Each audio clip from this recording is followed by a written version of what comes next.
It's the day of the show.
Hey everybody, welcome to Fantastic Comics Presents. We're going to have a big show today talking about what happens to comic stores now that Diamond seems like they're not going to be with us much longer, and a lot more. Just read it on the bottom and stick around for some videos, some talking glowingly of me, and some stuff I like. See you in a bit. Hi, it's John Romita Jr. at San Diego Comic-Con. Fantastic Comics. We work with the best shop in the world, hands down. Eat.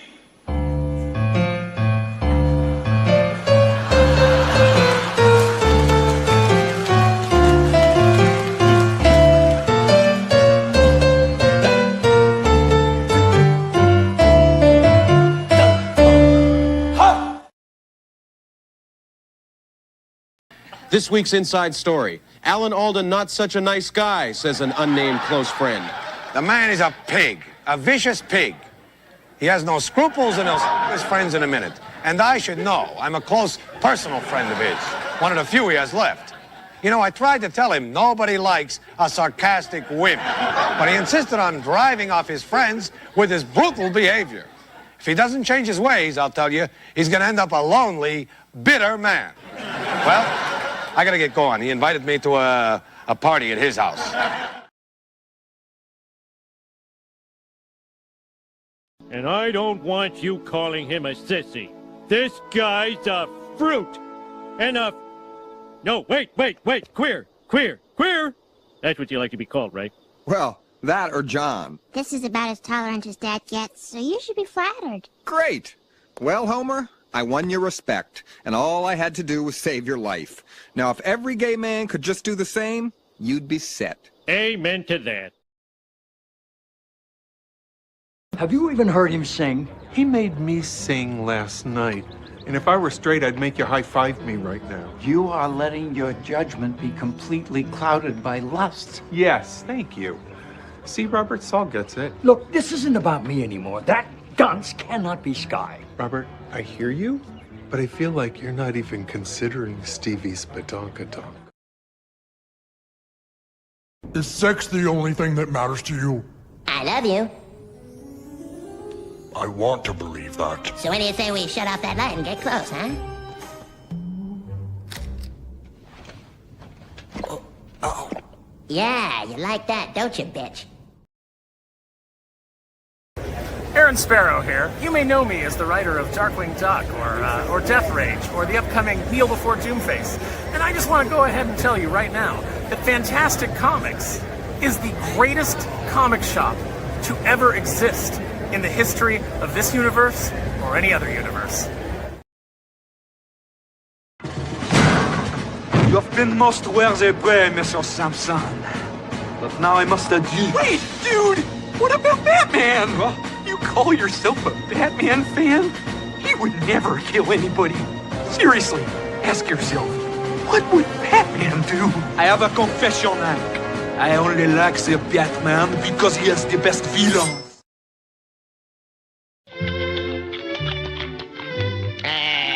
What's up, Doc? My mama done told me bring home something for dinner. For dinner? What's cooking? What's it you're looking for? Oh,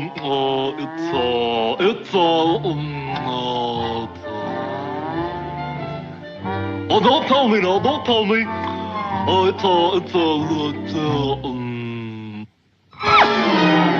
It's a rabbit. Who? Oh, shut up, Pee-wee. Why don't you make me? Why don't you make me? Because I don't make monkeys. I just train them. Oh, Pee-wee, listen to reason. Oh, come on. I'm listening to reason. Pee-wee. That's my name. Don't wear it out.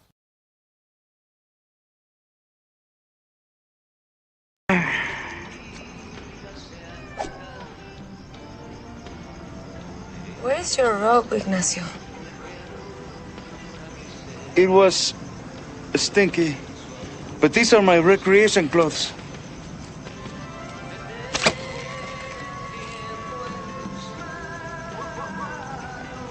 They look expensive.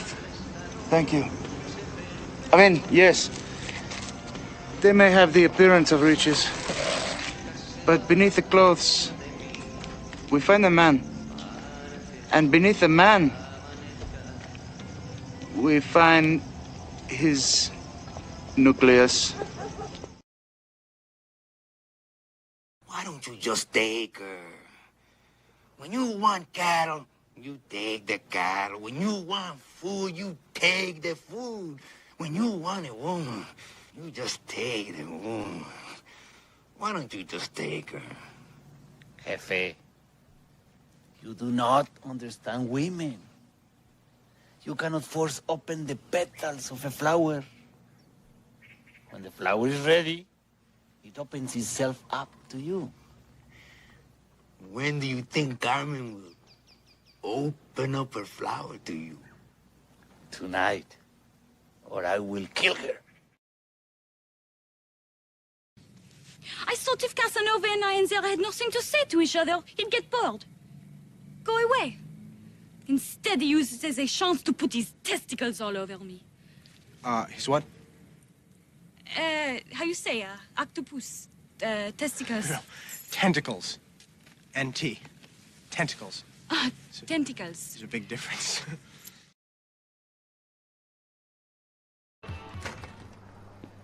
You worked at All American Burger. 7 months ago. I knew it.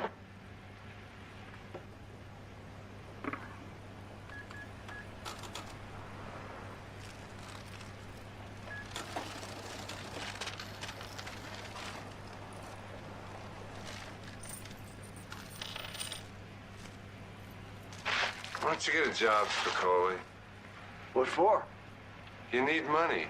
All I need are some tasty waves, cool buzz, and I'm fine. Is he singing English or Russian? In English. Come on, Berserker. Girls think sexy. I'll watch. Wait, he's gonna sing it. Watch, it's too funny. My love for you is like a truck berserker. Would you like some making fuck berserker? That's fucking funny, man. Did he say making fuck? I'm going to do a scene from the movie Raging Bull. You fucked my wife? What? You fucked my wife? How can you ask me a question like that? How can you ask me? I'm your brother and you ask me that? Where do you get the balls big enough to ask me that? She really did some job on you. You know how fucking nuts you are? Look what she did to you. You fucked my wife. What? You fucked my wife. How could you ask me a question like that? How could you ask me? I'm your brother. You ask me that? Where do you get your balls big enough to ask me that? All right, come out to our blast job. For shame, Doc. Hunting rabbits with an elephant gun. Elephant gun? That's right, Doc. So why don't you go shoot yourself an elephant? You do, and I'll give you such a pinch!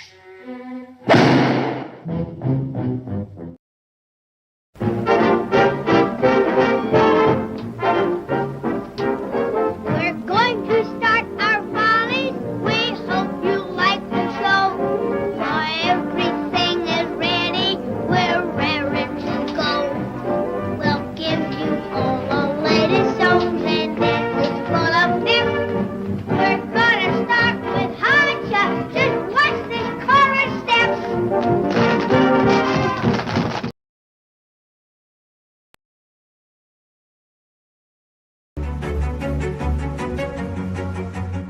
Originally settled as Ocean View during the 1850s, the city's population boomed with displaced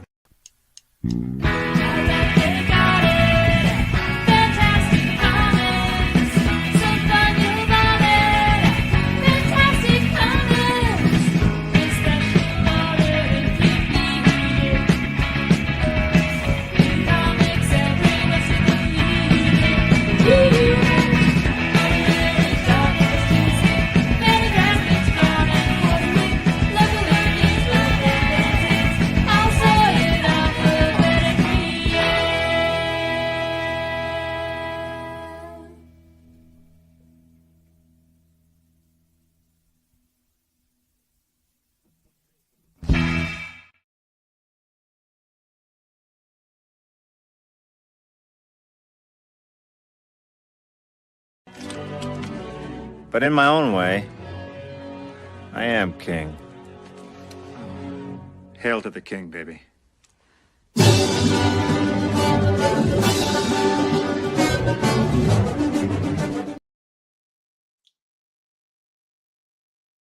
Hey everyone, how's it going? Welcome to Fantastic Comics Presents What Difference Does It Make? We're going to be talking about Diamond Comics and how them going Chapter 11 bankruptcy through bankruptcy, how that's going to affect them. Well, I don't really care. More like, how can it affect us? Does it affect us? Does it affect the comic industry?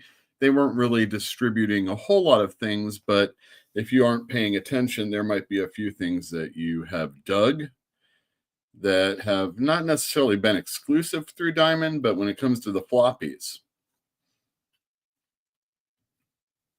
some people don't like the word floppy. I have a poll going right now, and let's go take a look at how that's going. The poll, well, I don't know. Where the heck is it? How do I find the poll? There it is. I don't want to close it. It has something to do with Squirrel Girl. I don't want to close it yet. We'll look in a little bit. Do you think that her continuity, such as it is, should be in the Marvel Universe?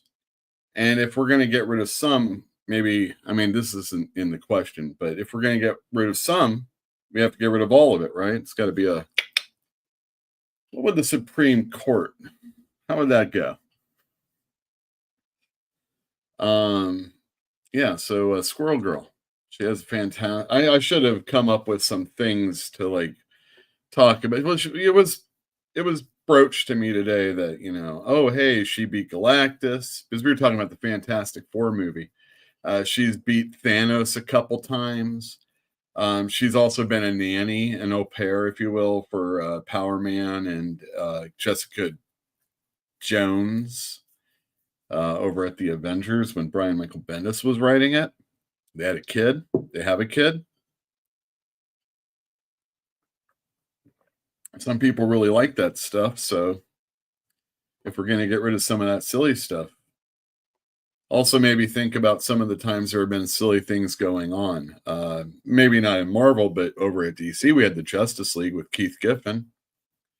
There was a lot of comedy and characterization that isn't necessarily something that jives with those people at that time.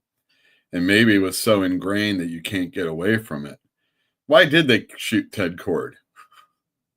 Was it because of Keith Giffen? For those of you that are new here and don't know who I am, my name is Yule Carter, comic book retailer in Berkeley, California. That's right. We talk comics here. We talk all things that run through the store. Well, maybe not all things. We're open Wednesday through Sunday, 12 to 5 p.m. It's just me mostly at the store. Sometimes I have a little bit of help. I was sick a couple weeks ago, and it was one of those times when I had some help. Woo, baby. Anybody else get sick recently? Pretty much everybody has. I hear it's all over the place. There were conventions, so, a lot of people are getting stuff that way. It seems like there was a lot of visiting recently in the last months. So it was going to happen, or it was happening, and maybe people didn't really pay attention or heed, or I don't think there was a room hermetically sealed tight enough for us everyday people to not get this crud, and pretty much everybody, it seems, has. I hope I wasn't involved. Whoops. Thanks everybody for joining us. Comic book store. We're going to talk about things I'm going to be selling. We're going to crack a slab. I'm going to show you my pressing skills along with that. But first, we should get to the very first thing that we talk about. This one is going to be a legitimate.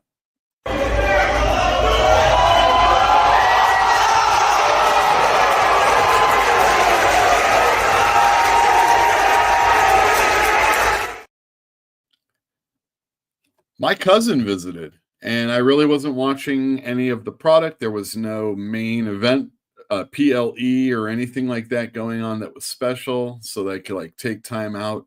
I watched the recaps on YouTube of SmackDown and Raw, and I gotta say, maybe more than ever before, they showed a part of a match, and we didn't get the end. And sometimes when the commercials come up, which is horrible.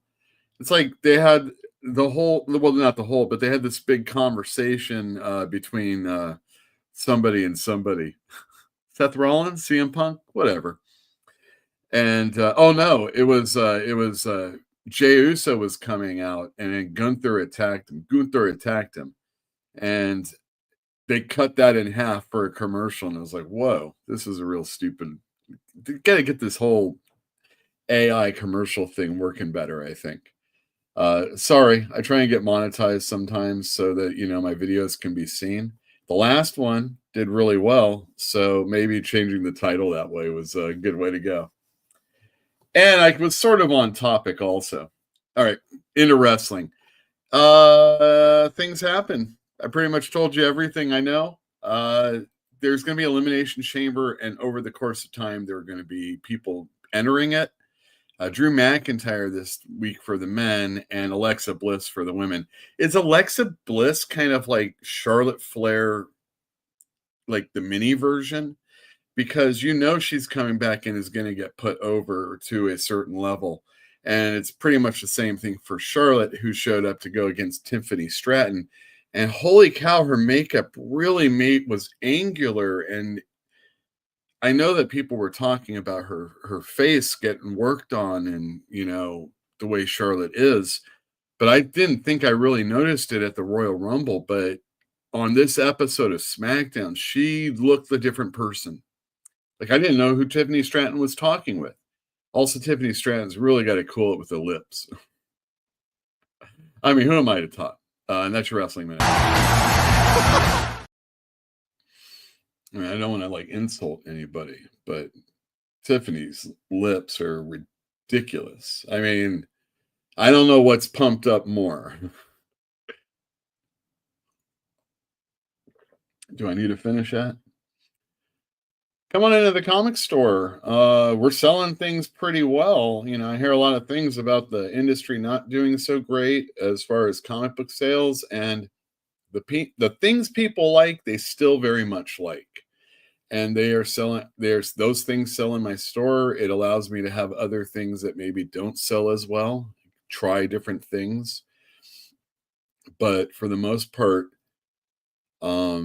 sales are changing just a little bit right now. And the ability to reorder things are becoming more difficult. So I think this is you know what, I'm gonna go into chat right now. We should talk to each other, and then get into talking about Diamond. Hello. Hello. Hello. Hello. Hello. Hello. Hello. Hello. Oh. Look out. Hello. Look out. Hello. All right. Hello, everyone. Let's go to the very first comment of the day. It was Eric O'Sullivan. Greetings from 4:15 in the future from Boston. Baston. Is that how you say it? Watching with my morning coffee. Cheers. Before I head off to work, and I finish while I'm working. Blessed and grateful to be able to have an ear pod in while prepping. Gizmo. Awesome. I love listening. I when I'm listening to Eric, it's usually when he's live and it's at the store. So a lot of times I just have to turn off the volume, but I always let it run. And a lot of times I'm not able to get back to the show because of business.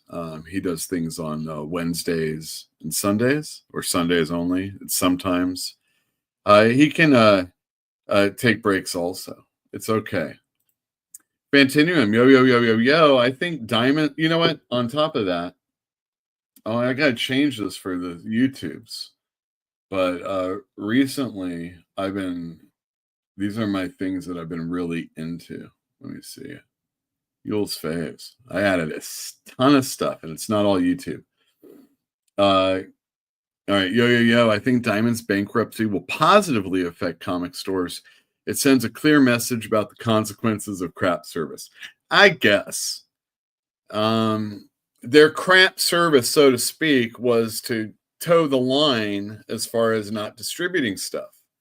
But at the same time, Diamond's always having a bit of an issue anyway, and that might have been an inconvenient excuse. But it was going to be very hard to buy Marvel's books like normal and DC's books like normal. And, during this time, because not everybody was coming in, you hadn't heard from people in quite a while because we were supposed to move, and then the pandemic occurred, and there was all that time in between. Like Diamond doing that, the Biden administration, it was Biden, when we got shut down, or, I should say, Gavin Newsom, and, other states like in New York, I think they were doing, and then of course we found out what the most important jobs were. People that make hamburgers at McDonald's, very important. You know what I mean? My Big Mac consumption went up, and so did my alcohol consumption go up. Cheers. Excellent. So I don't know. I mean, if that was like the thing that they did that was really, really bad, it also helped out. And it's I'm not crying. Don't get me wrong. Not near mint. I trust that what comic store owners have to say about Diamond more than the vast majority of you two. I'm sure that what Yule has to say will be informative. Oh, I was over on Not Near Mint's show. Fridays at 6 hour time out here on the best coast. Joby Pill's in the other room. Hello. The whole Diamond thing. Whew. All right. I'm going to give you first. Let's get through this.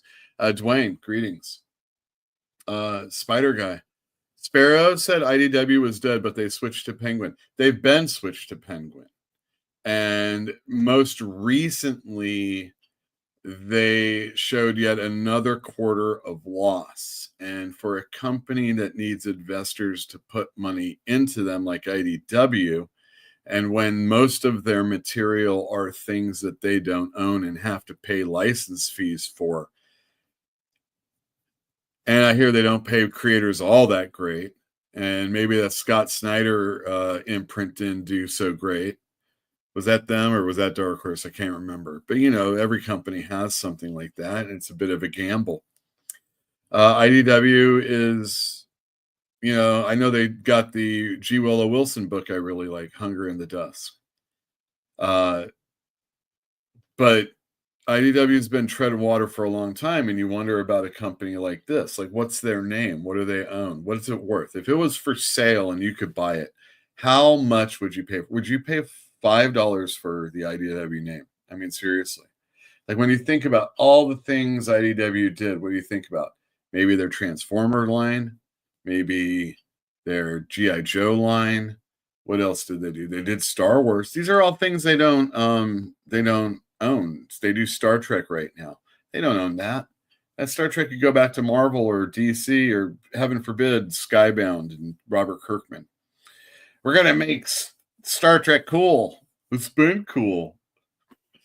Illithler says, hey, all. And you see the rumors about Denzel playing Magneto in Black Panther 3. Ooh. I mean, I appreciate that if you're going to go Magneto versus Black Panther, that Magneto isn't just some white German Jew going up against a whole country of basically black people. That would be this might be a good thing. And then Denzel coming over and playing Magneto against the X-Men. Wow. That's some star power, I think, for an older gentleman. That's going to, I mean, I like this. This seems like the Fantastic Four is starting to skew a little bit older than what they've done in the past. And I appreciate that. You know, maybe, you know, even in, well, that's Sony. Sony does things a little different. I think that's cool. Also, I don't like Squirrel Girl, but you have to take the good with the bad for continuity's sake. All right, let's end this poll. Let's see. Yeah, 62%. All right, excellent. I didn't see how many. Sean Franklin says hi. Well, hi, Sean. And also, have you read Batman versus Terminator crossover comic book? I remember Predator, but I've never read a Terminator one with those two. I can't think I've ever really read a Terminator comic book all the way through. Predator, yes. Alien, yes. Batman with those people, yes. Or Superman or Green Lantern versus aliens, very good. Wildcats or Stormwatch versus aliens, whatever that was. I don't know what. Yeah, exactly. JD Vance said Marvel can't do that anymore. I like Squirrel Girl. I mean, they are funny books, right? So I loved my favorite, the most important Avengers issue of all time is 236. I can't remember the number. When they go to David Letterman. It's the only time Hawkeye's been good. These days, what used to be Concred is now just COVID. Yeah, well, there's like other types of conventions and people that do YouTube videos, and they called it Concred also. So I don't know who coined it, but if it's San Diego, they might want to try and get some money. Better copyright that. Just wash your hands often. Don't want explosive. Yes, exactly. Well, you know, my confession to all of you is I don't sing the whole birthday part or the birthday song all the way through. I think I do okay. Oh, no way. Really? Ricky Starks debuted it on NXT tonight? Wow. Really? Tony Khan finally let him go. I had heard something about that he was off the page. Ricky Starks, and I don't usually talk about necessarily somebody that I liked going over or somebody that's just because they go over that I like them. And I think there's a size issue when we're talking about Ricky Starks. But he is very personable. He has kind of a funny look in his torso leg area. And I don't know if he can get over all the way. I mean, not having a Vince McMahon would help, and they don't. And NXT is pretty cool anyway. I think he's very personable, and he's a pretty darn good wrestler. And under the WWE system, I think he'll flourish, at least as far as doing the actions in the ring. Whether or not he will flourish as a superstar, there's a lot of superstars. Everybody's great. And, you know, Logan Paul beat Rey Mysterio. If we're talking pecking order, Ricky Starks has a long way to go. Like if he was up against Logan Paul at his height in AEW, transferred into whatever you think he could be in NXT, transfer that over to going up against Logan Paul now. And I don't think there's anything Ricky Starks could do. If an old ass Rey Mysterio is going to lose to Logan Paul, and Logan Paul is going to dump CM Punk and be able to talk shit to his face after the Royal Rumble, Ricky Starks has a long way to go regardless. Also, Charlotte's face has been reworked more than DC's continuity. Ooh, baby. That's a good one. Oh, I love that. How's your father? Sepule. Naughtius Maximus. Well, smoke him if you got him. Amen. All right. We got through that. Let's talk about Diamond.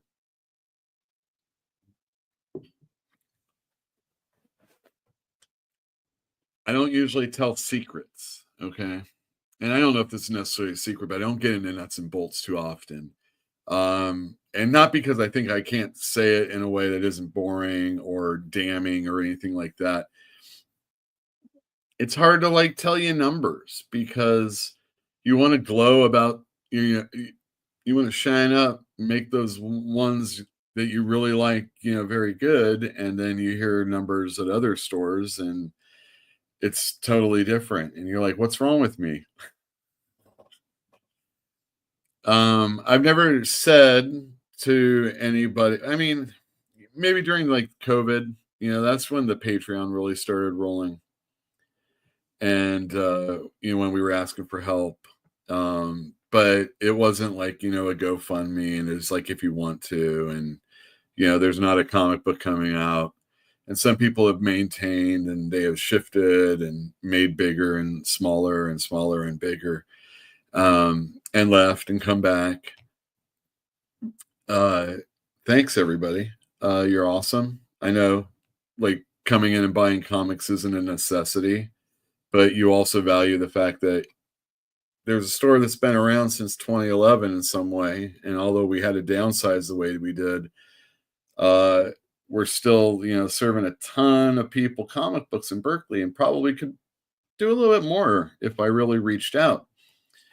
And it doesn't even have to be necessarily that, there's not everybody that wants to go out and just buy novels online, and even if you're going through like another source other than Amazon, and even if it is at Amazon, it's through a real bookstore, mom and pop bookstore, mom and pop that runs through their house, maybe never really had a store, paying taxes, I hope. Don't get in trouble doing that. These are all the things that are out there, and maybe sometimes you're like, you know what? I'd like to give some money to someone that actually has something in my community. And maybe I just have so much shit I don't want to get rid of it. Although, I've got a lot of people that live in the area and they have those little lending libraries or take my shit libraries. Always something different. Those are kind of cool. I've seen around here where I live, and not because of me. I saw Grayson Volume 1. And I was like, man, I really think I should take that for the store, but I didn't. And then, of course, I had somebody come in and ask for Grayson Volume 1. It's not available. Diamond. Okay. Here we go. I didn't order anything on FOC this week. FOC is the final order cutoff a month ahead of time. So in a month, these are the books I'll be getting from Diamond. And not a goddamn thing. That's weird. Almost everybody is moving over to Penguin Random House ASAP. Okay, so if you're a Boom person, they're getting Penguin Random House is getting them. If you're like Massive, who might be distributing other books through their account, they're going over to Lunar. They're pulling all of their stuff from Diamond, and a lot of companies like IDW, like Dark Horse, like Image, like Marvel, like Wizards of the Coast, they talked about recently, all are owed money. And some of them, many, many millions. I think Marvel's like 9 million. And since Penguin Random House was fronting money from Dark Horse and IDW because they were also distributing them, and they were just waiting for the Diamond money to pay back Penguin Random House. Well, Penguin Random House is like, what's up, guys? And they're like, oh, our money's over here. They're like, Bobby and Laura Palmer has like 10,000 G's in the freaking 10 G's in the bank, and she's dead. I can't get to it. And that's what these other companies are kind of going through. I'm ordering all the same numbers of those books, but the problem is this: I might not be able to go and get more. So even if I do have an influx of customers for any reason and they come in and get something they might not have been able to get elsewhere because maybe their store was only getting those 3 things through Diamond, and they shuffled their feet for the longest time and should have had a Penguin Random House account. Or anyway, so they're getting in on orders that I might not be able to get in reorders. You see what I mean? And your store, wherever you are, might be in the same situation because 3 other stores that are in surrounding areas or states or whatever,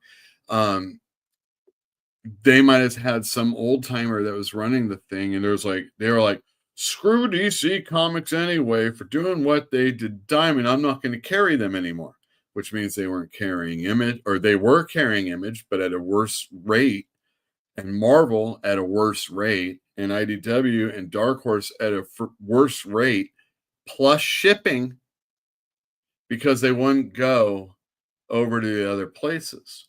And Penguin Random House is a smorgasbord of things you can get. I can order DC trades. I can order novels. They've got Random House. They've got Scholastic. Can I order Scholastic? Maybe not Scholastic, but there's a lot of other companies that you can go through, and you can get novels, and it's good. I can get Titan books there, not their comics though, and that's one of my big selling books is Titan's Conan and Savage Sword of Conan that are supposed to be coming out. Now I'm getting an order for books this week, but I think it's going to be around the $28 range, and I can't imagine what I have coming in. It'll probably be a box full of retailer materials. And I'll be like, I can't sell this shit, and I'm still getting charged $28. Maybe it's like postcards or something. Anyhow, Diamond. Your store out. So this is what's going to happen. Okay, you buy a book, and you're not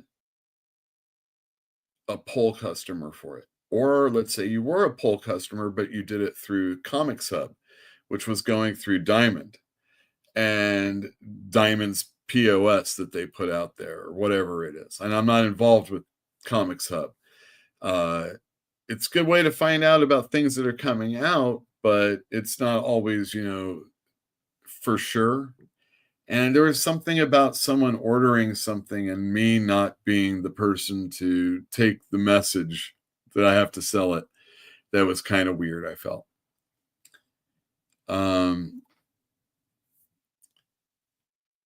So there's books that we do get. Distillery, just a few months ago, went exclusive. They were being distributed by Lunar, and now they're being distributed exclusively by Diamond. So they got a sweetheart of a deal to be distributed by Diamond.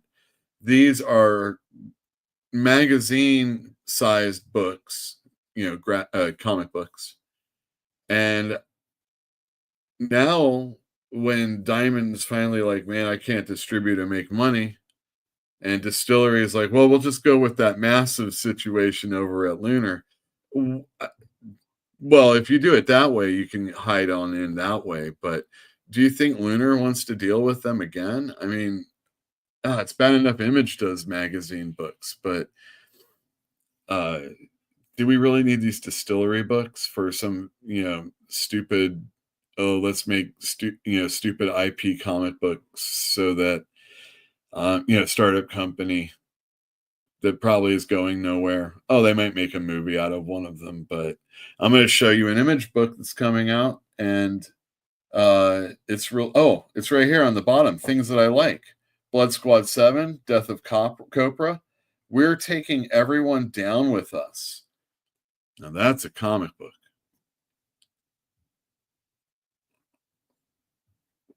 So what's going to happen is we're on Blood Squad 7 number 6 that just came out. And your comic store is ordering Image comic books. But all of a sudden, those comics are pulled by Image, anything going forward, because they didn't get all that money for probably 4, 5, and 6.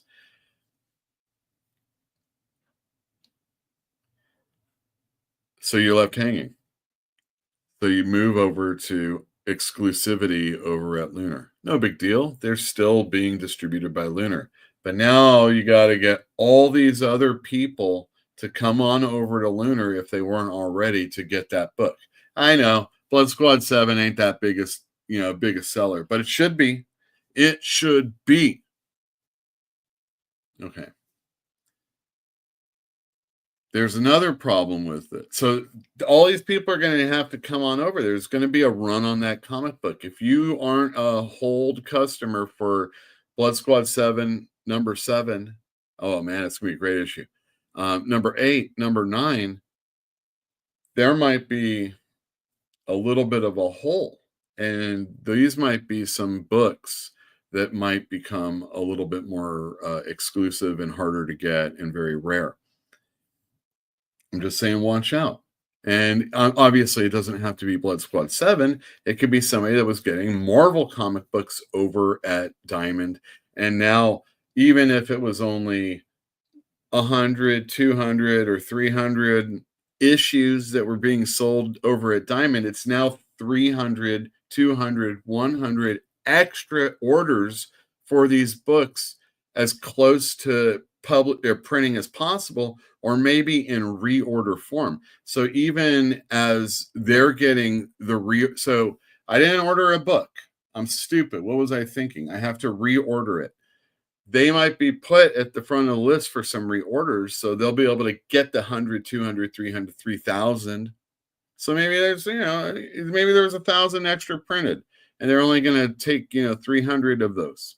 There's still a lot to get, but fewer per store. And if something's hot, if there's a new character, if something happens like a reveal, boom, you're going to be screwed. And I've seen it happen when Lunar moved over to, or when DC moved over to Lunar. Diamond was still supposed to be distributing some books. Lunar was on the next, and for some reason, it seemed like Vince McMahon was in control, and I wasn't getting titles sometimes, or entirety of titles from Diamond. Like there was something that was going on, and they were kind of like, fuck this whole shit. That's what I think happened. And because I've seen it happen again, in other ways. And oof, you know what I mean? These companies, I think rightfully so, have moved on, but there's a few that haven't said anything, or, later on tomorrow, there'll be another announcement of another one that's going to finally like break away from Diamond. And each piece is like, well, it's gonna hurt as far as the initial run, but I think ultimately we should be able to that rubber band will snap properly. But yeah, Diamond, poof. Stealing from Paul to pay Jerry. Well, think of it this way. You do records, right? How does records go? You have to pay the performers to do something, or an allowance or whatever, or an upfront. And then the record has to make a certain amount, or they're going to get kind of screwed on some of that. And that stuff needs to get pressed, and it needs to go out there. And do record stores that buy records or music, do they pay up front? Do they only pay half of that? When did you get the bill for the things that you press from somebody else? And all the way down the line. Oh, art has to be made for the cover. All that stuff. And we have terms, right? I have 90 days before I have to pay sometimes, or 30 days, or 60 days, or no terms. It's cash on delivery.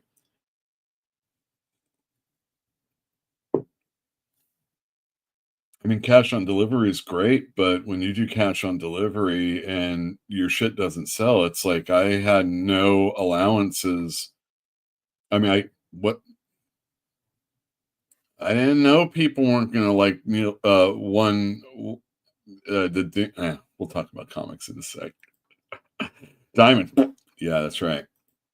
Your turf is mine. Ripcord. Ripcord. Man, I'm telling you. I am loving Blood Squad 7. It is such an awesome comic book. It's so hardcore. It's hardcore. I mean, it's raw dogging, you know what I mean? Anyway, that's enough stuff about Diamond. They suck. Let's talk about some comics that came out last week. I'll put that banner up. Let's see if I can find it. Best of last week. So just be on your comic store. And if you have something to say, sometimes like you have to talk to me about ordering something, it's always good to leave a comment down below. And for anybody else that is interested, you might want to give the show a thumbs up. And if you haven't subscribed or hit the bell for notifications, if you didn't get a notification for this show, I think you're supposed to click it and click it off, click it on, that type of thing. Supposedly it helps. I don't know. I don't care, really. It's just one of those things. All right, best of last week. We do, here, I got to stop the cam for symmetry. We have Sacrificers number 14, an almost sellout. I have one issue left. I'm sure somebody's going to pick it up. Rick Remender, Max Fiumura is back on the book, and this is part 3 of 4. No Light Beyond. I sold out at number 13, and it's sold out, and maybe that was one of those first defections, but it was not available, at least in my store now.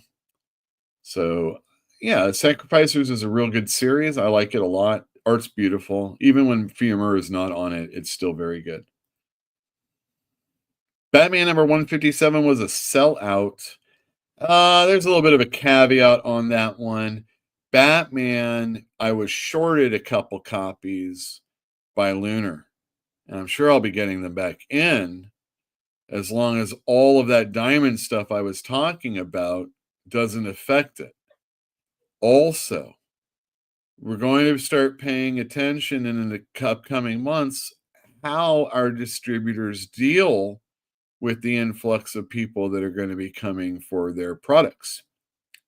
Because let's just say it took 10 people to get it done the way it is now, and you need to order another 5, or you need another 5 to get the rest of the orders taken care of.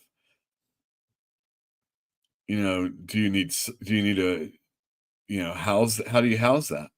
How do you house the boxes that they get sent out, and how much extra paper do you put in between, or bubble wrap do you put in between the boxes, and how much care do you do it? I mean, there comes a point in time when cops are pretty blasé about their job,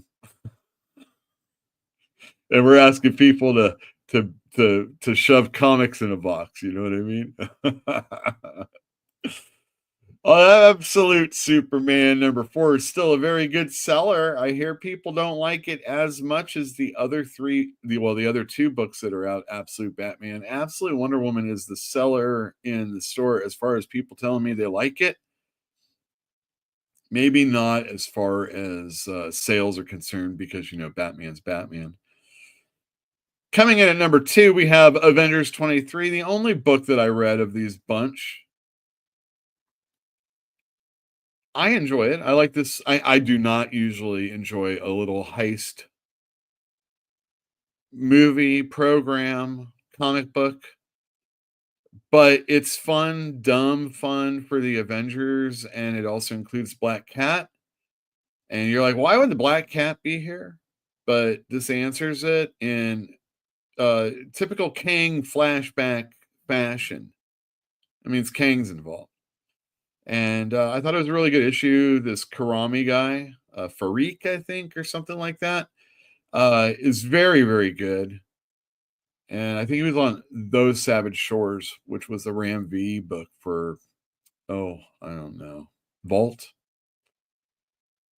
And coming at number 1, another book I don't read. I never finished the first issue.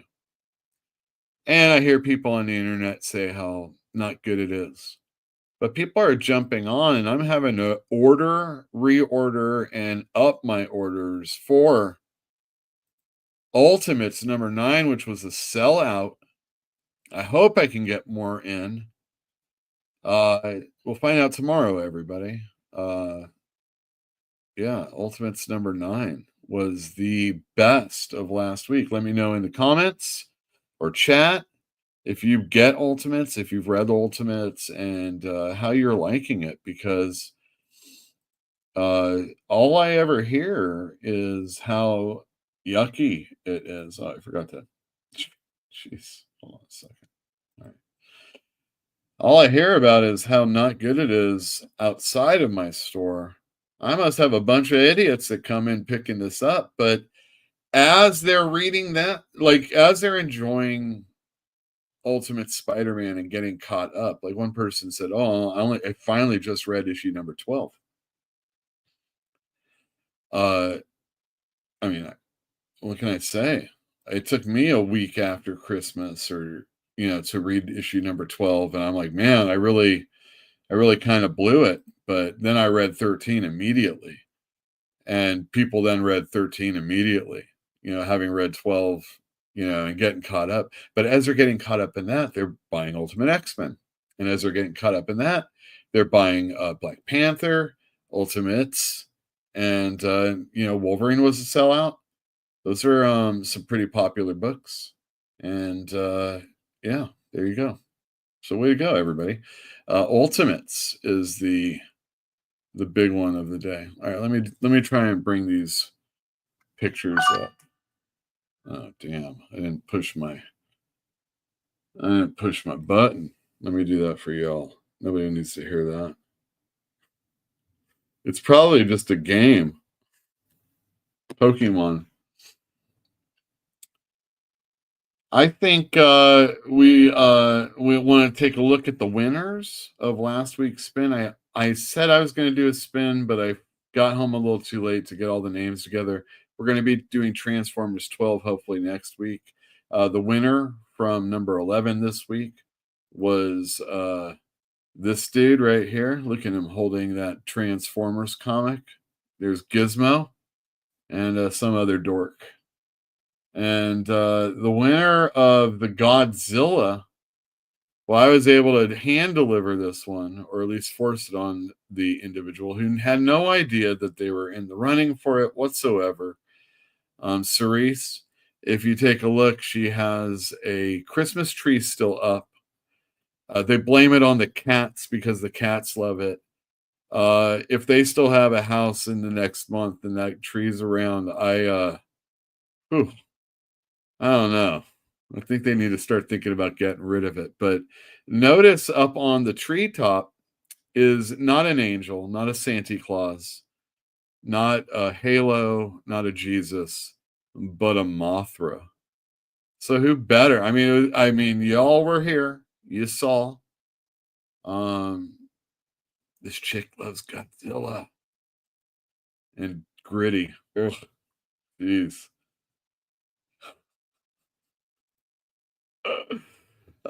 Congratulations to the winners. Let me get rid of those pictures, and I got to bring up new comic book pictures to bring up. Let's go to chat also, but let's see. Oh wow, they all worked. Oh my god, this is a new thing. Holy cow. Let's try it one more time. Let's just see. Let's just see. When I'll bring up like a group of pictures, it'll be like, oh, one of them doesn't work, and you have to bring it up again. And it's having a hard time. Yeah, number 1. So let me just get that back up, and we'll have all the picks for when we need them. Going to chat. Not Near Mint says Dennis Camp has a new indie book on FOC, Assorted Crisis Events number 1. There you go. And isn't he the one that's going to be writing Absolute Martian Manhunter? It's funny, the customers come in and they ask for Ultimate Batman. All of this shit's so funny. Spider Guy says Wolverine's last 2 issues have been great. They should have done that at the beginning and had one and done in the Wendigo as a breakup issue. Oh my God, that little kid. Is he still in it? I hope not. I'm not down. I'm not down at all. So I got in last week's Lunar. We're taking everyone down with us right here for my eyes only. So this is as much as I can really show you. I did have a ash can preview flippy with this and another book, but I can't imagine I care anything about that other book. I thought, let me see who this artist is. Firstly, it starts off with this, it starts off with the letter right here to comic store owners. And everything that Matthew Rosenberg wrote in here spoke to me, not only as a comic book fan, but as a comic book store owner. And it really affected me in a way, I don't know, to pay attention to what I was going to be looking at, or to even make me look. And the art was pretty solid, actually. They had really cool different panel layouts and styles of telling the story. Some of it's kind of obvious, but I like WWE wrestling. I think Rosenberg's a wrestling fan. And I'm not suggesting that this is anything like wrestling, but sometimes you don't need to do too much. Firstly, definitely let your artist speak, loud. The artist is Stefano Landini. Stefano Landini gets the top billing. It's very well written. I don't really read a lot of Matthew Rosenberg books, but the art's engaging, and most of the narration's from a diary situation. So I can handle that. And yeah, that comes out March 26th.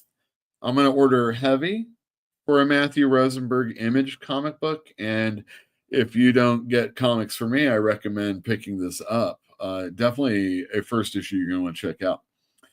Only if I can get Absolute Spider-Man. Yeah, definitely. I'm a big fan of Ultimate Spider-Man. I know there's not a lot of action, but I don't think you necessarily come to a Jonathan Hickman book for just action. You come, like, we're getting action now. He puts breaks in them, and he leads us well into it.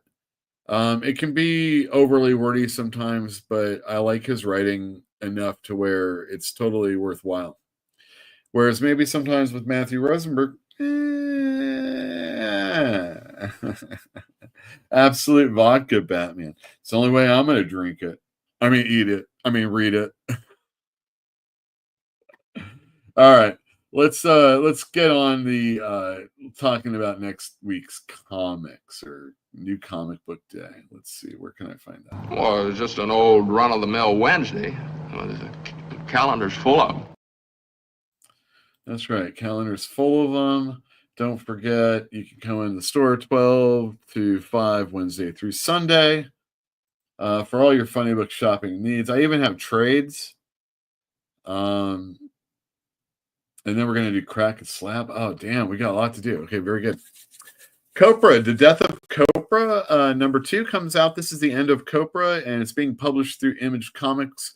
I want to let you all know that I got this really nice letter that I think I left at the store. I hope I left at the store. And it was by Michel Fufay. And he gave me this cool Copra card, I guess. Yule, thanks for your support. It was all about, it almost made me cry. I've been sick. And I was, kind of emotional. It's already been an emotional year. And, it's cold and you're sniffling and coughing and dying. So the first issue came out last month, and this is all going to come out on time because it always will. And because I have a Copra collection, I got both covers. And this is one of those books that, those comics let me order. And so I'm always going to order it until the end. I have Copra Volume 1, and I've reordered Copra. So if you're interested in getting the trades, I have those. I also have the hardcover, the first 3 books, all published by Image. But the thing about Copra, and this is issue 2 coming out tomorrow, is Michel Fife pencils and letters and inks and writes and ink and colors and anything you have to do in the comic. He's doing it all, and he's been publishing it for years. And I got in late on the Copra train, but even still, I've gotten a bunch of them. But a lot of them are just not available or really super expensive, and rightfully so. So in the letter, he's like, you've been such a really good supporter. I've got these just for, certain subscribers, people from back in the day, day one type people. And he sent me, and he said, you could, put them on the shelf, sell them, give them away. Nobody's getting these. Going in my collection, just like my other ones. And 46 and 47, not 1 and 2, but 46 and 47, different covers, different paper, like always. Wow, just so happy to have those. And the series is very good, Copra, and this is as independent as it really can get. And he had a couple of, this is his dalliance with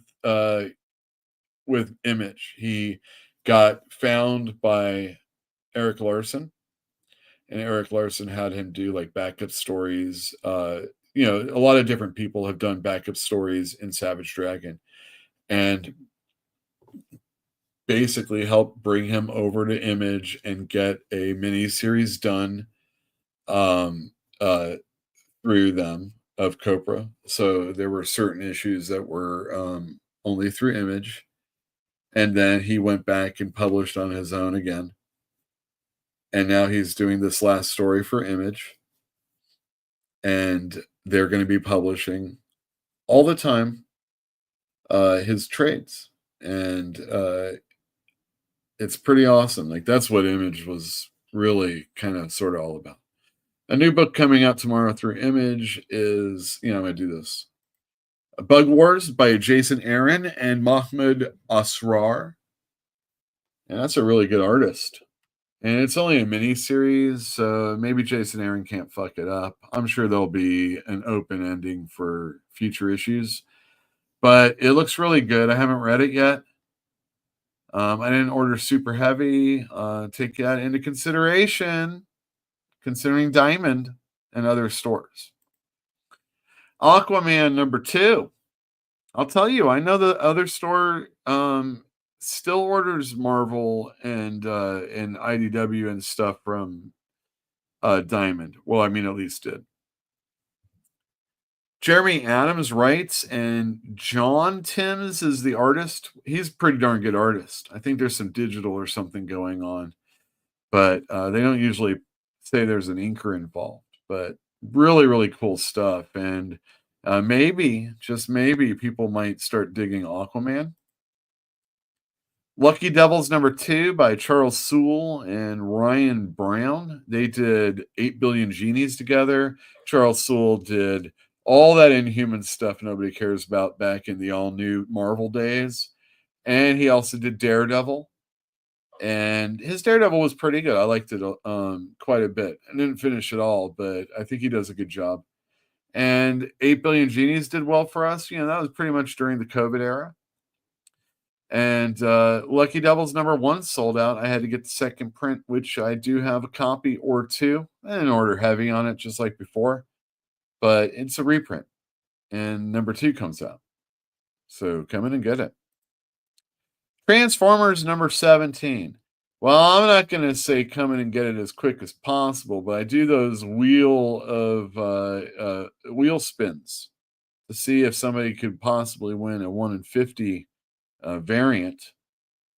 And this is one of the only books I really do this for all the time. So I'm losing money on this. So come on in and get a Transformers 17. Geiger number 11, one of those books I upped my orders on already. Number 10 was a sellout.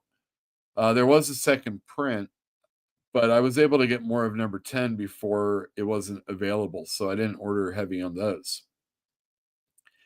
There was a trade, Geiger Volume 2, which follows the first miniseries that came out last week. So, if you need your Geiger fix, you know where to come. Gary Frank on art and Jeff Johns as he is on most of the Ghost Machine books. The Moon is Following Us, number 6, Daniel Warren Johnson and Riley Rossmo on art.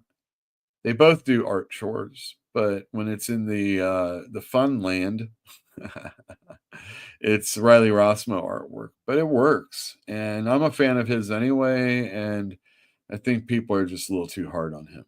I think he does a great job. And Daniel Warren Johnson, well, need I say more? Fantastic Four, number 2. Why, if you didn't get that Jack Kirby drawn, Stan Lee written scroll story from Fantastic Four number 2, do you know how it ends? You can come in and pick it up for like, $3.99, $4.99. I don't know what the price is, but it's probably better than most of the books that are out on the shelf today. Sam Wilson, Captain America number 2. I know you're ready for the movie, and you're like, oh my God, I got to see Red Hulk just kick ass. Well, it's all here in this comic book right now. Don't worry about the movie. Come pick this one up. Cable number 2. It's a miniseries, Love and Chrome. Is that supposed to be like his daughter or something? I don't know. I didn't read all of the first issue, but I did like what I read of the first issue. Sorry, I got behind.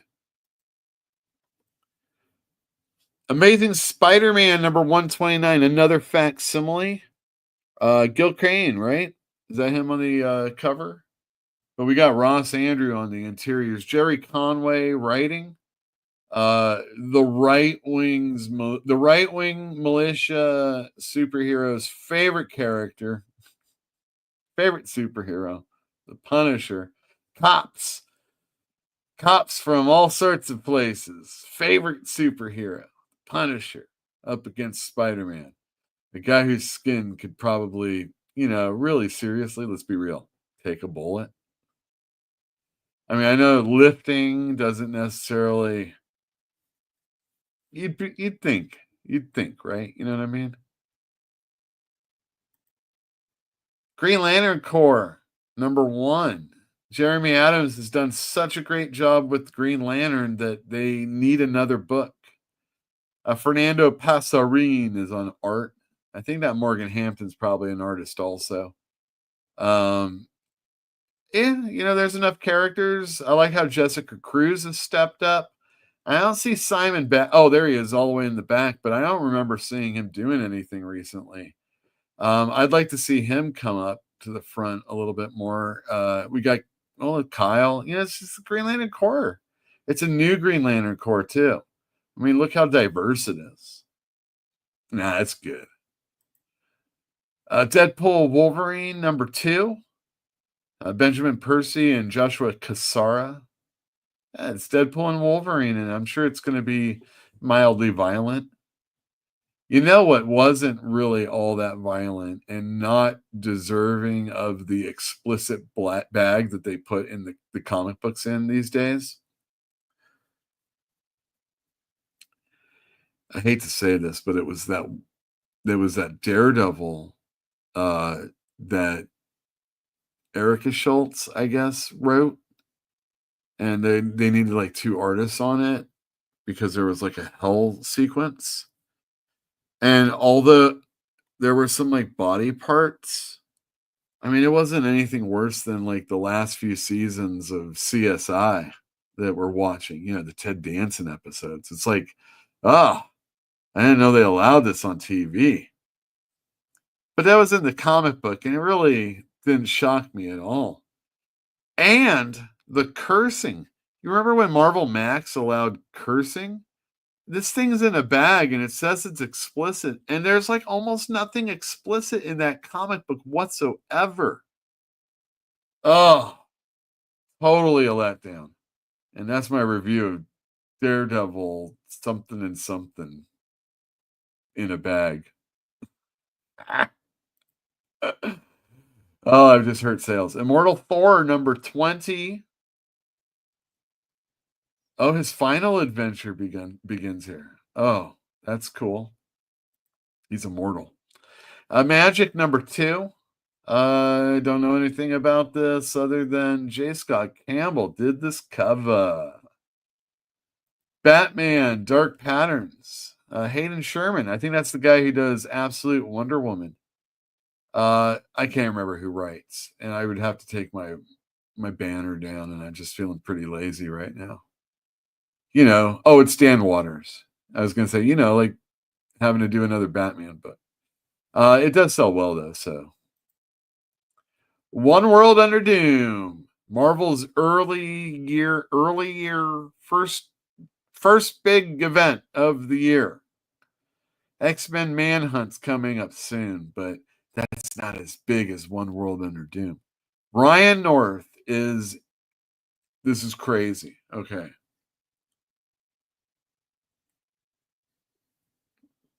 So Ryan North. I didn't plan this, but forgive me if I'm wrong. Was he the writer on Squirrel Girl? Well, he's been doing Fantastic Four for about 2 or 3 years now. And of the Fantastic Four that I've read, probably about 15 issues of like the 30 plus or whatever it's on. I've enjoyed them. They weren't earth-shattering or anything like that, but overall they were good character moments and sometimes single stories, and they were somewhat scientific in a way that I can grasp. So I thought it was overall pretty good. But again, I'm not the biggest Fantastic Four fan. But now the Fantastic Four writer, who's been doing his own little thing, in a way, quietly, the biggest team that's quietly getting a movie now. Well, Ryan North has been, doing his rehabilitation on the team. But Johnny Storm still has a blonde mustache. And that's silly. Unless like the last couple issues. So here he is. He's going to be doing a real serious. I mean, it's not like the Fantastic Four weren't serious. And RB Silva is going to be doing the art. This is going to be a big deal, right? Is it? Everybody likes Dr. Doom, right? As a villain. I got the Books of Doom, a book that came out years ago. And I don't have it reorder back in yet. What happened? Ed Brubaker, Pablo Raimondi. Great Dr. Doom story. Got this movie coming out, Fantastic Four. Looks really good, at least initially. Dr. Doom going to be in it? And here we go. This is the big event of the spring event. And it comes out tomorrow. So, I mean, I know it's not spring yet technically, but One World Under Doom. Action Comics number 2. It's now a monthly series again after that Mark Waid weekly. Weekly. Rotating writers and artists that are going to be working on this. And right now we're in the John Ridley issues. This is part 2, I think, of 3. There you go. Amazing Spider-Man number 67. We've got that Justina Ireland writing this issue. This has been a strange series. I don't know if I like it all that much, but it's got the X-Men in it. That's kind of cool. And we're talking to Jed McKay X-Men. So we got Ember and Magic and Cyclops and Quentin Quire and Quanon. Is that how you say it? Juggernaut in the back there. Cool cover. Not Ed McGuinness, not Joe Kelly, but here we are. X-Men number 11. I did not plan that. I already named all the characters. Wait a sec. Was there Beast? I don't know if I see Beast back there. All right. Well, you got Beast here. Oh, look at that big worm. Where's the Juggernaut? Oh, no. And then lastly, we've got Absolute Batman number 5. Everybody loves Absolute Batman. Everybody loves Absolute Batman. And that is your Wrestling Minute. I'm just joking. And that is new comic books for tomorrow. That's great. All right, let's go to chat really quick. We're gonna be pressing something or breaking a thing. Ryan North is writing the best at Marvel, and yes, he did Squirrel Girl. I didn't initially think I'd like his FF. I know a lot of people thought that, but I do have some Ryan North heads. I didn't think any of the red bands have been very explicit. Let's see. All right, we did that one. World Tree and what red band should have been. Yeah, sure, for sure. Endless delays and dips in quality. Oh, that's a shame. I read the first issue. I thought it was pretty good. Meanwhile, Deviant 9 is like a year late at this point. Well, not from when 8 came out. I get someone. I have a few people. They're like, "When's Deviant number 9 supposed to be coming out?" And they're like, "I saw it on the Comics Poll Hub or whatever." Oh, the Acanthi, a giant space fish. Oh, that's right. That's back when Carol Danvers showed up in the X-Men, right? Not my favorite time. All right, let's see here. Let's do this. God darn it. All right, let's do this.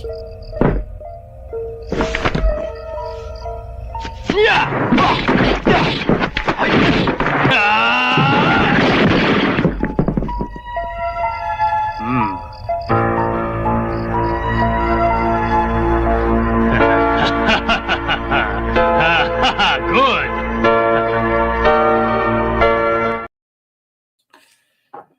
All right, guys, we're going to be cracking this slab. I was supposed to do a video this last Sunday, but that didn't happen. Thankfully, the book was left behind, and we're going to be able to talk about this in just a moment. But the same person who donated this for this segment also brought some comics in for me to press for him, and I did press them, and I want to show off, basically. So the before was this picture. Let me stop this cam. If you take a look in the upper left-hand corner and trailing down, I know white on white isn't necessarily the smartest way to have done this picture, but I was able to zoom in with the phone. But you can see how much staple is there at the top and how little staple you're supposed to see at the bottom. And the paper on the back was even worse. So I got it and I did the soaking method and I pressed it for probably like 8 hours under heat after the soaking bit. And this is what it looks like afterwards. So you'll see that the back is very nice, trust me. Oh wait, you don't want to see that. So before, there you go on the left. You want to take a look on the left up and then down at the bottom, or upper left again, I mean. And that's what a good pressing and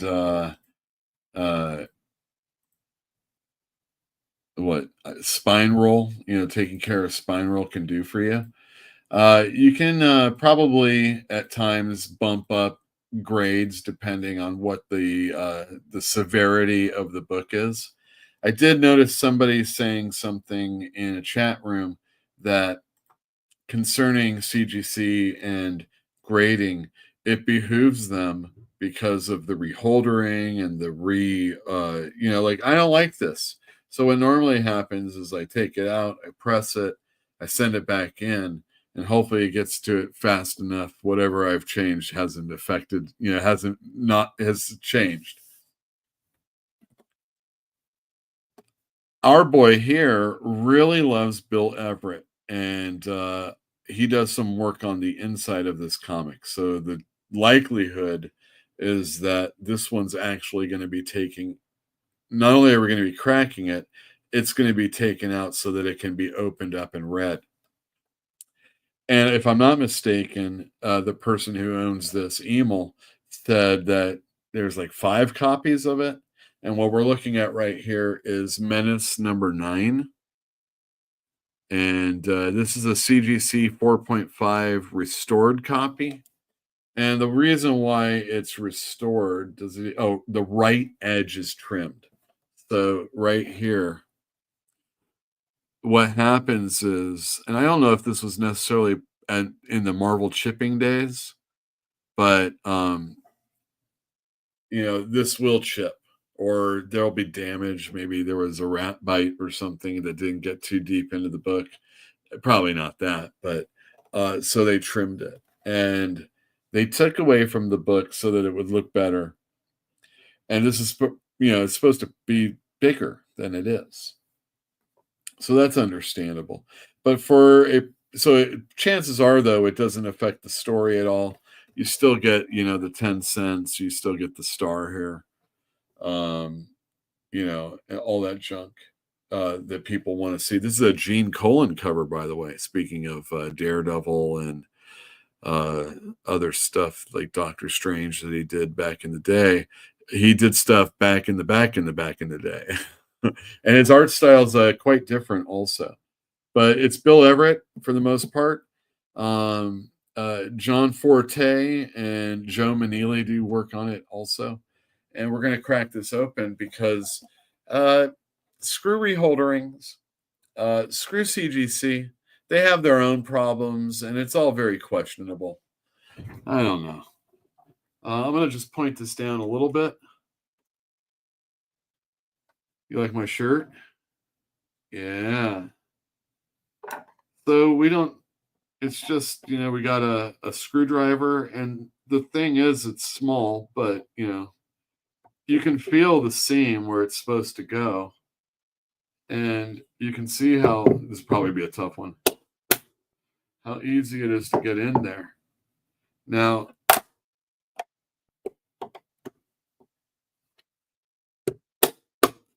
it just depends on how you want to do it or how it cracks. But I hope to do it so that I don't have too many shards that come out. But I think I heard something there, and I just saw a piece there.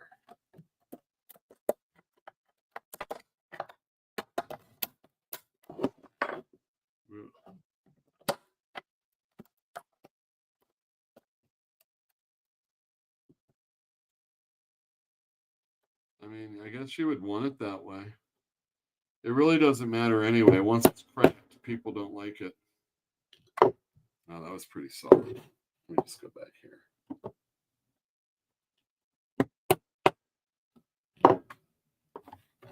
I know it's loud. That's what you get with crack a slab. It's loud. All right, good. I mean, it's just a 4.5 anyway. Who really cares, right? But there you go. Successfully, we have rescued another comic book, Menace number 9, back in the early days of Marvel. And then he'll have to cut this out, or we can cut this out, and then it'll be taking a look at there. But we don't use knives here in the show. Look at these jagged pieces, though. Oof. That was Crack the Slab. Let's play it one more time. Do I have it? Yeah.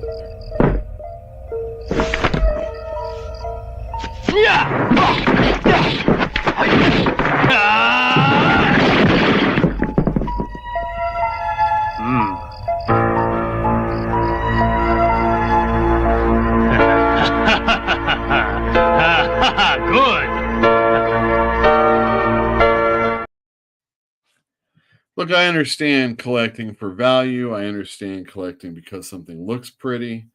It fills a a chunk that that represents my life, whatever it might be. And I'm not discounting anybody that wants to have hard plastic on their walls, um, you know, posters, horseshoes. Usually I find the funny things were probably like adults or people that were more adult than me that had something on their wall. I had a friend when I was in high school, when we were in high school, and his mother had this like velvet painting of like a conquistador smoking a J. Somebody from Three Amigos, El Guapo's tribe. Yeah, there you go. All right. We're going to be having a sale on the 23rd of March. And if you're interested, I got some stuff right here. And if you're not interested,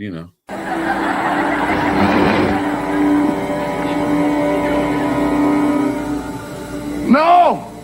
What's in the box? Whatever you do, stay away!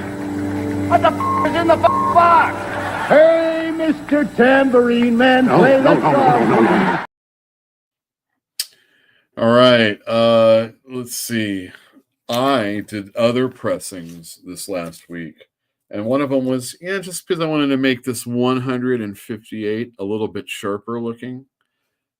This is a nice looking book, let me tell you. Usually when I'm buying stuff from the 80s and on, it has to be of a certain caliber.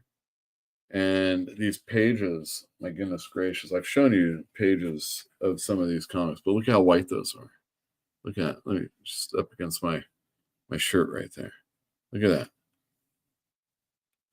that. Sharp edges. Something happens in 158 that made me want to do that. I have a detective, number 413. And I think that really helped. The press really helped this one quite a bit. Obviously, I have it in Mylar. I don't have it with a board yet because it was protected how it's being sat. Even still, I think this is going to price somewhere between $90 and $130. It probably isn't a 9.2, so it's a less. Call it 100. But during the sale, this might be a lot cheaper. But take a look at that. Look at that cover. Is that hot or what? Look at that. But I got a box here. So last week I had a short box. This week I have the short box. I'm putting everything in long boxes. I'm going to be pricing and bagging these books up. And some of them, I think, like maybe because they're not in bags and boards, they do have a bit of maybe like this curl. But that really is some of the worst of it. Anyway, I've got like Superman. These are all issues 389 to like 393. I'm supposed to read this issue. These are books I'm supposed to read. My work and my play, you know what I mean? I do have Marvel. I have this Web of Spider-Man with Dominic Fortune. I don't think I'm going to be bringing all of these out, but I've got Wolverine miniseries, Frank Miller and Chris Claremont. And let me tell you, these are really, really, really, really nice looking. Now, I know I told you about Wonder Woman's. These are starting at $223. And I think almost all of these are in a row. So I'm just going to show you $228. Beautiful issues. Already in bags and boards, so they don't have that Superman problem. $235. And you're like, oh, these are all books that probably in these conditions right here. Oh my God, this is so beautiful. Just looking at it right off the bat. This is like a little bit of corner damage, but it's only because of like, you know, the paper coming up. But even that's better already. Even still, this is probably like a $10, $13 book. It's going to be much cheaper, but even still, the author is Jerry Conway and Jose Delbo is the artist. I mean, this is just some great stuff. On to issue 246, a 35 center. You're not going to ever see these Wonder Womans in a row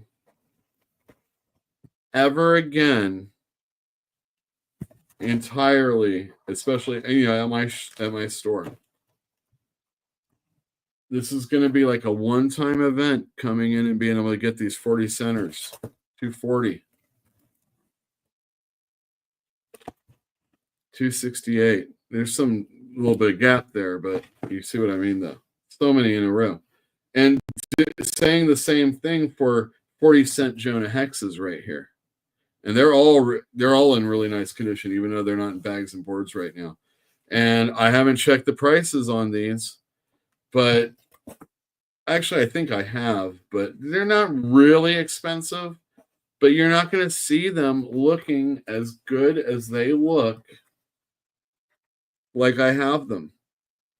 And I'm not going to go crazy pricing them, but if you ever see them again and they're in a goddamn slab, or frickin' you're buying from my comic shop online, or you're buying from, you know, some guy that has a storefront and he wants guide or more for all of his stuff, and you're trusting somebody you don't even know that isn't even a store, that doesn't even have like a store you could throw eggs at. I mean, go ahead, throw eggs. They're so costly. Here's an odd Superboy number 139. Not perfect condition, but pretty clean until you get to the back.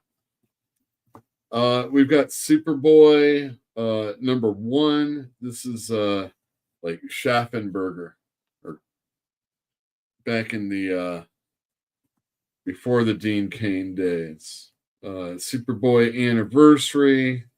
Oh, here's something people know. This is not the price. This is what somebody had. If you're selling comics to a comic store, you don't need to have a price on it, okay? Killing Joke number 1. Nice book. Those are some of the things that I have in the box that I'm going to be selling March 23rd. And I'm going to be co-sponsoring the Escapist Comics in Berkeley's sale that my birthday buddy, well, not on the same day, birthday month buddy, Mike, he works over at the Escapist. So on the 23rd, for a few hours, he's going to be working the sale downstairs and directing traffic and making sure everybody squeezes every dime they have out of their wallets. And I'm going to be over at the Escapist on the 31st of March, which is his birthday. And he's going to have a sale in their upstairs back issues. And I'm going to be working some hours over there. So if you want to see me disrupt the Escapist, you should come in then, but only after you partake of my sale, because I'm telling you, they have different things than we have, but you ain't ever going to see the stuff that I have in the quality that I have ever again. And there's going to be another week where I'm going to be showing you guys this stuff, and you're going to be like, holy shit. Or you should. Because just think about what something that nobody gave a shit about yesterday pays for things that are, you know, hot later on. And those prices don't come down because of the way that people perceive them. So like I still have to like, contend with like arguing about what the real price of a book is, or just not buy it at all. This is going to be a big time. March 23rd at Fantastic Comics. All right. Let's just say I'm going to go to chat in just a second, but first.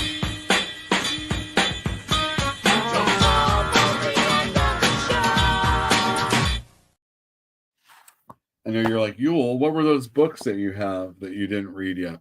Amazing Spider-Man 66. Ugh. Not only is Kelly not writing it, it's got that Mark Bagley cover. Oh, that's horrible. Superman number 22. And non-George Perez issues of Justice League of America 187 and 188. I'm trying to carefully read those and then put these back in the sale, but you really care about Don Heck? I think I went out for a second there. Does anybody really care about Don Heck that much? All right, let's see. It's free from the slab. It took a second though.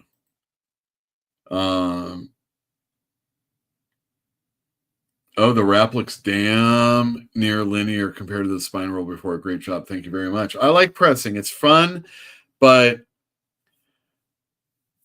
I feel like there's a season for it, And I can only, I only got 2 months of being really good at it. And then like the other ones are kind of like, it's kind of effort to just get up the desire to do it. It's where I really spiral when I have to do too many pressings. Let's see. I have a few slab, but prefer raw. Yeah, I have some slab too. I have a slab that I might be pulling out that will be in the box for the sale. I know some people know about this book, but I like to do something a little bit more special with it because it's pretty good and it has provenance because of me and my brother. I slabbed a bunch, but only because I was learning to grade and basically invested in myself. For sure. I mean, having another grade is not a bad thing. I sent in my Teen Titans for my youth. I figured this was the first Nightwing, so Tales 44. And I thought that of the comic books for my youth that I still had, this was a very representative book of what I have. And the only thing that most of them would be better. And it came back in 9.4. And this was not even like anything really special was going on or anything like that. And I always felt like, my comics were really good and there was some Browning. That was kind of a problem with some of the books. But even the Browning ones, it was still a 9.4. And my comics are tight. My comics are tight. And when I buy comics from people, I'll pass on collections unless I can really salvage them. And if they're not, I don't put a whole lot of money. And a lot of times they'll just go somewhere else. And I'm just very, like, there's no reason why I'm buying 80s comics that are in garbage condition. You know what I mean? We knew by then. If you didn't know by then you're just selling something that you don't care about. And I probably don't care about putting a lot of money in them also. The sale is going to be great. Thank you. Jim, you know it. But no Doc Savage, I don't think. I've already pulled those for you. You just inspired me to crack my journey into Mystery 89. Well, you have a great collection. And I love the way you portray your stuff on your channel. If you're ever going to resell that, I don't do that. You know what I mean? I broke an egg making breakfast. The insurance adjuster will be out tomorrow. Exactly. I saw a CGC case of a dozen eggs. It was like, this is worth so much money in the future. It's all good. AI is going to bring the cost of eggs down. I cannot wait to eat those eggs. Speaking of Patreon, Don't be like George Costanza. You know, my last name is Costanza. That's Italian. So you and I are kind of like countrymen. Huh? Paisanos! 650 you change. Ah, yes. And I always take care of my paisanos. So here's a little something. Antonio! Sì! Vieni qua! Questa miserabile patron... We have a Patreon. We have a Substack. The Substack's free. The Patreon isn't, but it's only because you really love us, either as a store or as a person or as a show. Ain't that big a deal one way or the other. We really appreciate it, though. And sometimes we do things for you. Maybe someday. Ugh. One little ripple comes into the store and it screws everything up. You know what I mean? I can't get my car fixed. Yeah, that's pretty much it. I really appreciate everybody coming in. I'm going to look at the, I know we're running, well, we're not as bad as last time. A little late. 650 your change. 650 your change. Christ, the miserable, blah, blah. Me too. I said it out loud at the shop and got heckled. I say so many things. I need you to lead in with that. Thanks everybody for joining us. We're going to have another show next week. I'm sure there'll be something that I can lead with. Can you do a Don Heck tribute stream, Yule? I bet I could. That sounds like, I wonder if any of those would be in Eric Breen's wheelhouse. I don't know about a Don Heck tribute stream. Maybe let's do an Al Milgrom one so that we can get all his bona fides out, and so that I can actually do the Al Milgrom level. Because, you know, I was raving about this comic book that I read here. Where is it? That's the reason why I didn't read something else, you know. It's such a long title, though. My goodness. We're Taking Everyone Down With Us by Matthew Rosenberg. And I was thinking, like, I really haven't set up the Al Milgrom yet. Like, I've talked about all the things he's done, but I'm not really an expert in his writing. And so I was thinking, like, oh, the Al Milgrom level. Where's Matthew Rosenberg fall on the Al Milgrom level? So, unfortunately, I think I have to read some like West Coast Avengers or something him or somebody worse drew. I love the editorials, though. That beats Matthew Rosenberg. Although Matthew Rosenberg on social media is quite funny, and in this this missive right here to begin the book, very, very good. But Al Milgrom shies on his editorials. I'm reading about him on Lambic right now. Okay. Don's 50 stuff is really good, Dwayne Moon says. Yes. There you go.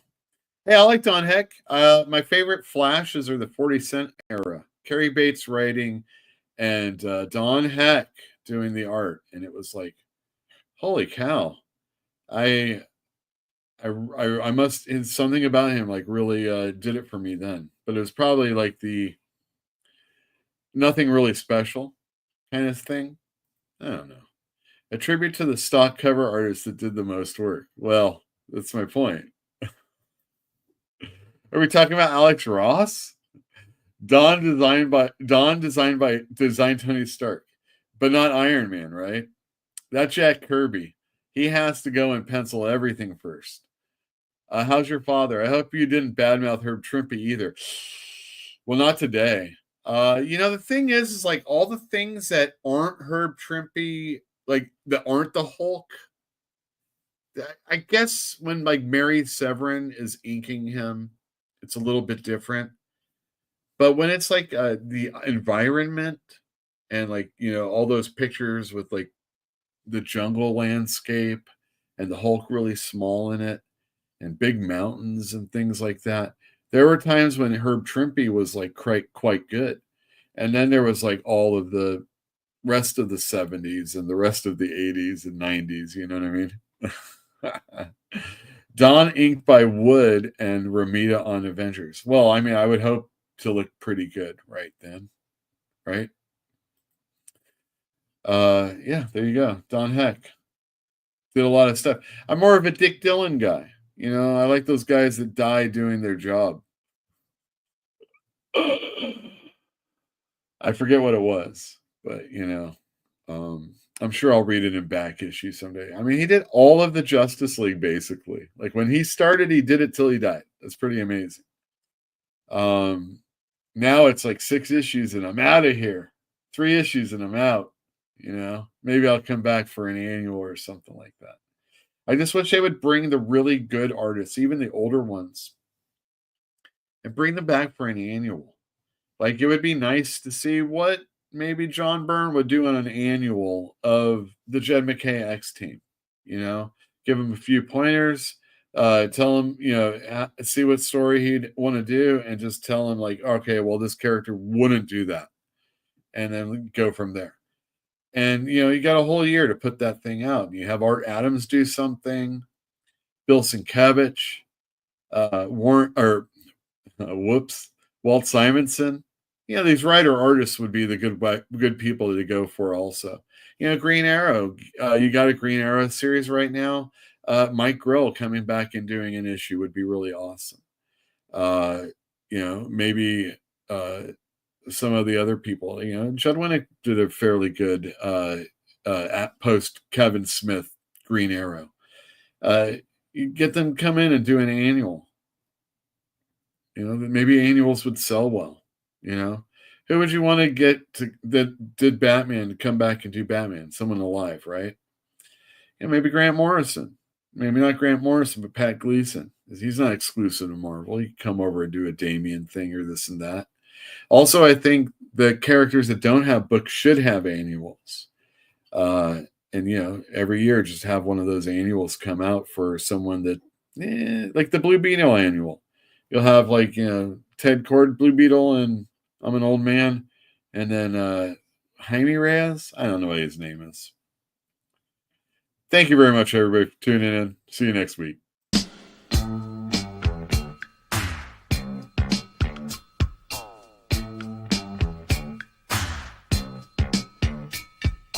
Lucy and Ramona cruising through the jungles of L.A.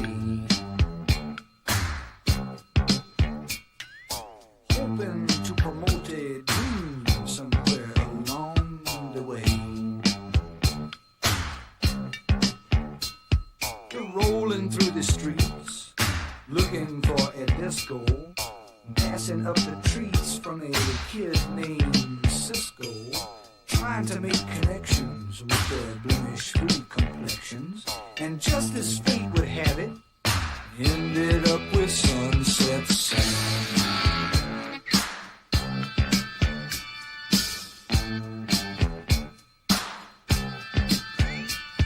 Sam was selling watches from a suitcase on a TV tray.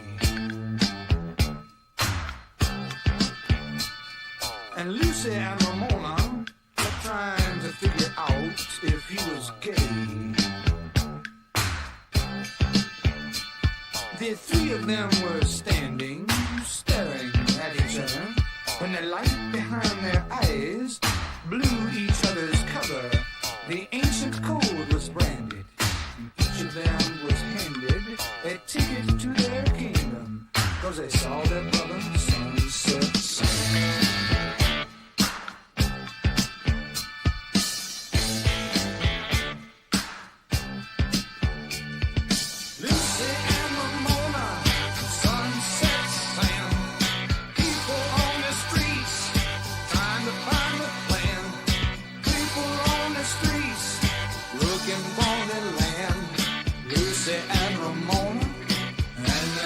Sunset Sam.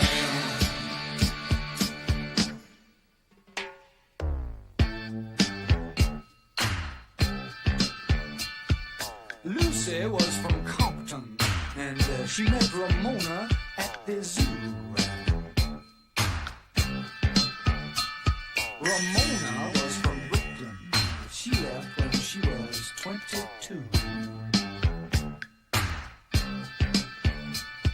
Sam was a native of the Arizona desert, but he split when he was slated for some governmental make-work. Their differences subsided when the common bond was sighted. They were all from the same place that made them famous.